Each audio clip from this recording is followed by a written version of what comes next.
In this project, we created the best stones to our best ability with makeshift items we could find at home. Our own curling stones are made out of plastic T-lids, scotch tape, and duct tape. We then took these DIY stones to the hallway to put them into action. While doing so, we measured the length of the stone traveled and how much time it took to travel such distance, ultimately measuring the force of the stones. Underneath, you can see a video of us doing this procedure. For our prototype design, at the start we began this project asking the question, how does the material of our stone and bowl affect the distance traveled? We noticed in our research that the material, we researched how a metal dog bowl had a greater average velocity. However, we are not satisfied with either outcome. Because of this, we chose a lighter bowl and stone that would be later modified to have a slicker surface to decrease friction in the ground. Connections we made was through the lightness of the pink plastic bowl, but the slick surface of the metal dog bowl. So we combined both to make these plastic T-lids with pink soft scotch tape, which is a fabric-like material, to make it go and glide a farther distance. For the prototype procedure, we took each bowl one at a time and slid it across the floor of the Common Center School. And as we slid the bowl, we timed how long it took each bowl to travel. While doing this, we attempted to use the same amount of force for each trial. So basically, we pushed it as hard as we did for every single bowl. And after sliding at them, we would measure with a meter stick to measure how far the balls traveled.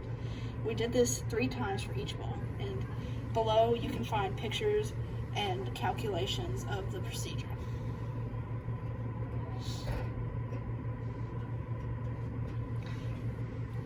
As mentioned before, we took the positive characteristics from both of the bowls and incorporated them to the final design. These included the slick bottom of the metal bowl and the lightweightness of the plastic pink bowl. And Newton's second law states, the greater the mass, the greater the force needed to move the object. So we chose to make our stone lighter, therefore less force is needed to make our stone go a greater distance. This also caused our stones to be able to accelerate quickly and decelerate slowly. Basically, in this section, we discussed how we knew we needed to be able to,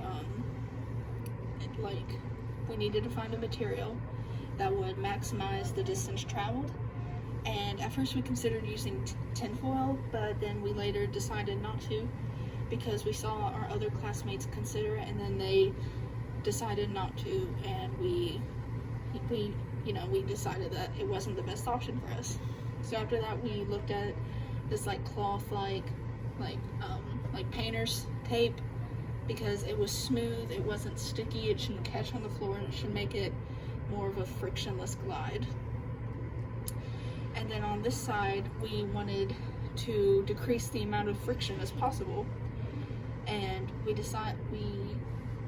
decided to not add weights to our stones, because as Newton's second law states, the less mass it has, the easier it is to move it. So we didn't want to add extra mass to make it more difficult and more frictiony to move.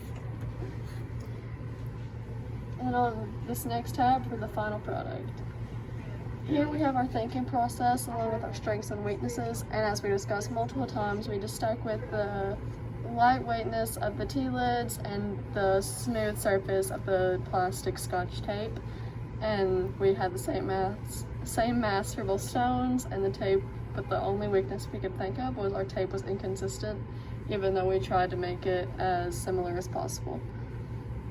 How we did it, underneath this tab you can find the materials we used as well as the design and the procedure that we did during this process of our experiment.